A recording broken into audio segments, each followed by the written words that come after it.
Okay, so what we have here is we have our 8-channel 5 series mixed signal oscilloscope with the inverter motor drive analysis software package. And we're doing a little bit of analysis on a Texas Instruments C2000 microcontroller motor drive 3-phase BLDC motor. So you see here on the scope we've got 3 current probes and 3 differential probes hooked up. Each of those are set up to different lines that are coming out of this controller board over to our BLDC motor. The 3 current probes, one is on each phase, and then the differential probes are hooked up to any of the voltage outputs. Here on the scope you can see the user interface where we've got the 3 differential voltage lines that are overlaid over each other. So that's channel 1, 3, and 5, and then the 3 phase current measurements here on channels 2, 4, and 6. On the left side we have the phasor diagram, which is showing the voltage in the solid vectors and the current in the dashed vectors here. And then this analysis here was done on the startup of the circuit. Let's go ahead and take a look at what that would look like really quick.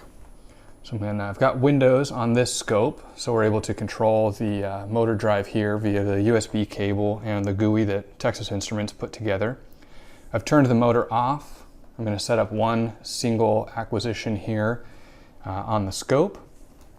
Let's jump back over to the TI GUI, turn the motor on, and my horizontal settings I've got set up for a 10-second acquisition. So right here we can see that the scope is triggered and it's acquiring 10 seconds of data right now. The motor's turned on, and we're going to go ahead and look at what the startup of that motor looks like.